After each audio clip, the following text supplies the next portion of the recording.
नमस्कार साथियों, मैं प्रवीण कुमार खरे एक बार फिर आप सभी के बीच एक ज्वलनशील मुद्दे बेरोजगारी को लेकर सोशल मीडिया के माध्यम से रूबरू हो रहा हूँ।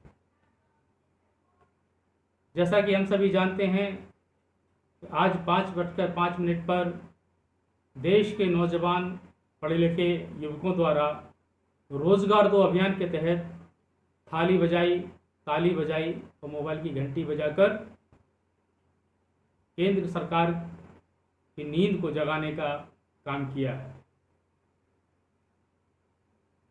अर्थव्यवस्था हमारे देश की अच्छी नहीं है। बेरोजगारी दर हमारे देश में पिछले 45 साल में सर्वोच्च स्तर पर है। आखिर इनकी वजह क्या है? कहीं ना कहीं केंद्र सरकार की गलत नीतियों के कारण आज भारत को कई मुसीबतों का सामना करना पड़ रहा है, चाहे वो रोजगार के क्षेत्र में हो, चाहे देश की अर्थव्यवस्था के क्षेत्र में हो, या फिर हमारे देश की चारों तरफ से सीमा पर तनाव की स्थिति हो। आपको याद होगा कि 2014 के दौरान हमारे कानों को खुश करने वाले कुछ लोग लुभावने भाषण सुनाई दिए थे, जैसा कि स्विस बैंक में जमा काले धन को वापस लाएंगे और 15-15 लाख रुपए सबके खातों में जमा कराएंगे। हर साल 2 करोड़ नौकरियों का सृजन करेंगे। हमारे देश में शिक्षा एवं स्वास्थ्य की स्थिति सुधरेगी और हम देश विरोधी ताकतों को या हमारे सीमा पार दुश्मनों को लाल आंखें दिखाएंगे। ये सब कुछ तो नहीं हुआ, लेकिन इनके माध्यम से कुछ लोग सत्ता तक जरूर पहुंच गए। इन्हीं सब आंकड़ों पे अपन बात करेंगे। इन बात के दौरान तमाम जो एजेंसियां हैं, तमाम जो अथॉरिटीज़, सर्वे वाली अथॉरिटीज़ हैं, उनके बारे में भी जिक्र करेंगे। जैसे NSSO, national sample security office के कुछ सर्वे की डाटा की बात करेंगे। CMEE, centre of monitoring Indian economy के कुछ डाटा की बात करेंगे और ILO, इंटरनेशनल लेबर ऑर्गेनाइजेशन की कुछ आंकड़ों की बात करेंगे। साथियों, जैसा कि हम सभी जानते हैं कि 2020 का साल भारत देश के लिए शुभ नहीं रहा। साल के आते आते हमें ये खबर मिलती है कि पिछले साल हम 1 करोड़ 10 लाख नौकरियां गंवा चुके हैं। और जब इसके सर्वेक्षण की पुष्टि NSSO, national sample security office के सर्वेक्षण के हवाले से 2017-18 के दौरान कहा गया कि 2017-18 के दौरान हमारे देश में बेरोजगारी दर पिछले बीते 45 सालों में सर्वोच्च स्तर पर है। लेकिन इस बीच एक चौंकाने वाली खबर आती है कि सरकार ने सवर्ण गरीबों को 10% का आरक्षण देने का ऐलान किया। सवाल लाजमी है कि जब भारत देश के अंदर रोजगार का सृजन हो नहीं रहा, पदों के सृजन हो नहीं रहे, रोजगार की व्यवस्थाओं को माहौल बनाया नहीं जा रहा, तो इस परिस्थिति में सरकार के द्वारा सवर्णों को 10% आरक्षण देने का क्या तुक था? सर्वे तो एक और भी आता है कि नोटबंदी के सर्वे के बाद कहा गया 1972-73 के बाद बेरोजगारी सर्वोच्च स्तर पर पहुंच गई है, क्योंकि शहरी क्षेत्र में 7.8% और ग्रामीण क्षेत्र में इस दर के 5.3% मुकाबले से कहीं ज़्यादा है। रिपोर्ट के मुताबिक तो ये भी कहा गया कि ग्रामीण इलाकों में शिक्षित युवतियों में 2005 से 2011-12 के बीच बेरोजगारी की दर 9.7% से 15.2% के बीच थी।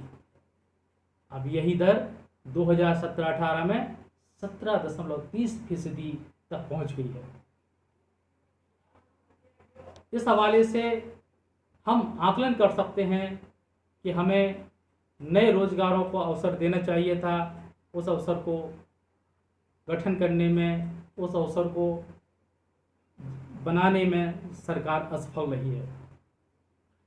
इसी आंकड़े के तहत इसी अवधि में के दौरान 2004 और 5 के दौरान युवकों का जो बेरोजगारी दर था वो 3.5 से लेके 4.5% था, लेकिन यही 2017-18 में 10.5% पहुंच गए।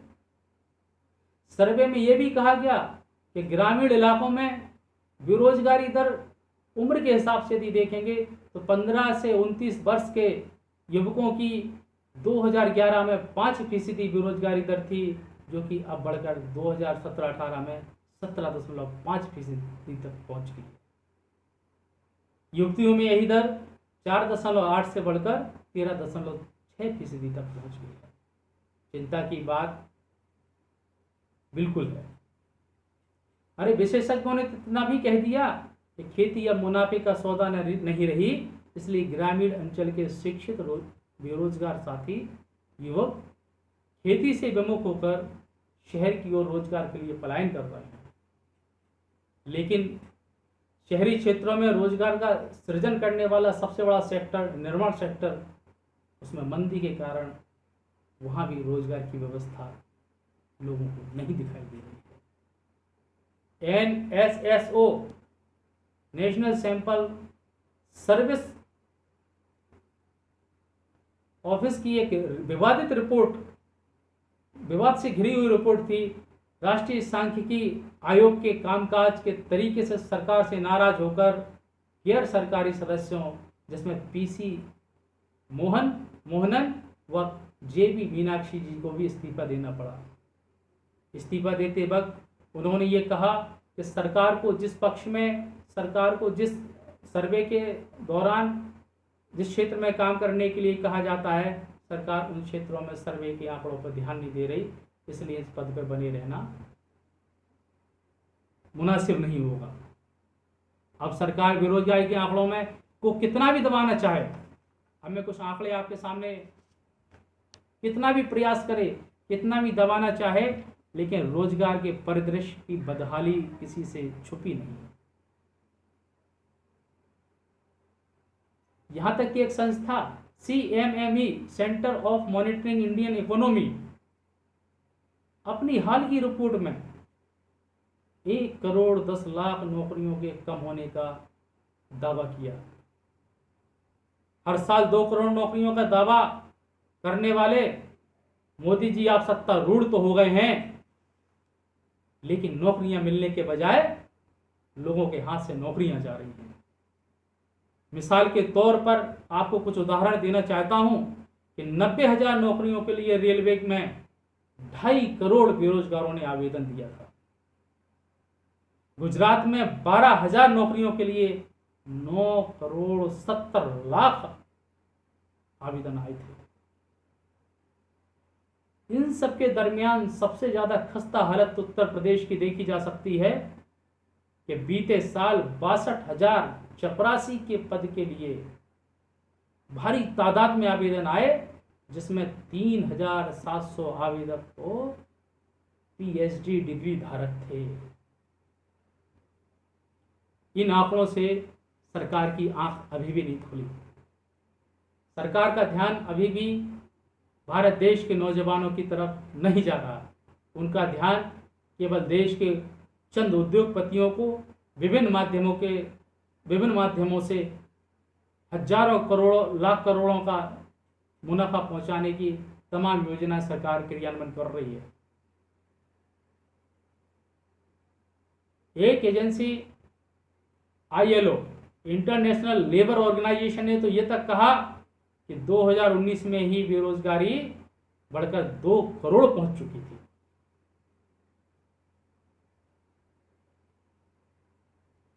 इसके साथ ही अर्थशास्त्री प्रोफेसर अमलेंदु मुखर्जी कहते हैं, केंद्र के दावों और जमीनी हकीकत में जमीन आसमान का फर्क है। यहाँ रोजगार जितनी तेजी से घट रहा है, बेरोजगारी दर उतनी ही तेजी से बढ़ रही है। विशेषज्ञों तो मानना तो इतना भी है कि अगर बेरोजगारी के विषय में कोई ठोस कदम नहीं उठाए तो वो दिन दूर नहीं कि भारत देश के अंदर एक विस्फोट, बेरोजगारी का विस्फोट होगा। लेकिन फिर भी केंद्र की सरकार अपनी मद में मस्त होकर इस ओर ध्यान नहीं दे रही है। साथियों, रोजगार मांगना हमारा संवैधानिक अधिकार है। हम अपने जीवन में शिक्षा ग्रहण अपनी आजीविका को चलाने के लिए करते हैं और आजीविका चलाने के लिए हमें रोजगार की आवश्यकता होती है। रोजगार का आशय केवल नौकरियां ही नहीं है। रोजगार का आशय नौकरी के अलावा व्यापार भी है। जो श्रमिक हमारे 40 करोड़ लोग हमारे श्रमिक साथी हैं, उनके लिए निर्माण क्षेत्र में जो मंदी आने से उनको काम धंधे में बंद हुए हैं, उनके रोजगार से मतलब है। कुछ व्यापारी, छोटे व्यापारी हैं, उनके भी रोजगार ठप हो गए हैं। रोजगार ठप होने से भारत देश की अर्थव्यवस्था पर तो फर्क पड़ा ही, लेकिन लोगों के घरों के चूल्हे जलना बंद हो गए हैं। मैं आग्रह करता हूं कि नरेंद्र मोदी जी, देश के प्रधानमंत्री जी से, कि आप इस विषय में कुछ समुचित एवं ठोस कदम उठाएं, जिससे कि हमारे देश के नौजवान साथियों का भविष्य अंधकार में ना हो। जब एक साथी बेरोजगार होता है, वह केवल वह बेरोजगार नहीं होता है, उसके साथ 3 पीढ़ियां मानसिक अशांति का शिकार होती हैं। एक तो वो जिन्होंने परवरिश की, एक वो जिन्होंने शिक्षित हुए हैं, एक उनकी अगली पीढ़ी जो उनके घर में जन्म ले गई। आज बेरोजगारी का आलम यह है कि नौजवान युवक निराशा का शिकार हो रहे हैं। नकारात्मक आत्मसात उनके अंदर बिंदु हो रहे हैं। इसलिए मैं नरेंद्र मोदी जी से आग्रह करता हूं कि इस ओर ध्यान दें और भारत देश को सक्षम, मजबूत बनाने के लिए लोगों को मजबूत करें, क्योंकि बगैर आम जनमानस के मजबूत हुए बिना भारत देश सक्षम और सुदृढ़ कभी नहीं बन सकता। इसी के साथ मैं अपनी वाणी को विराम देता हूँ। जय हिंद, जय भारत, जय कांग्रेस। नमस्कार साथियों।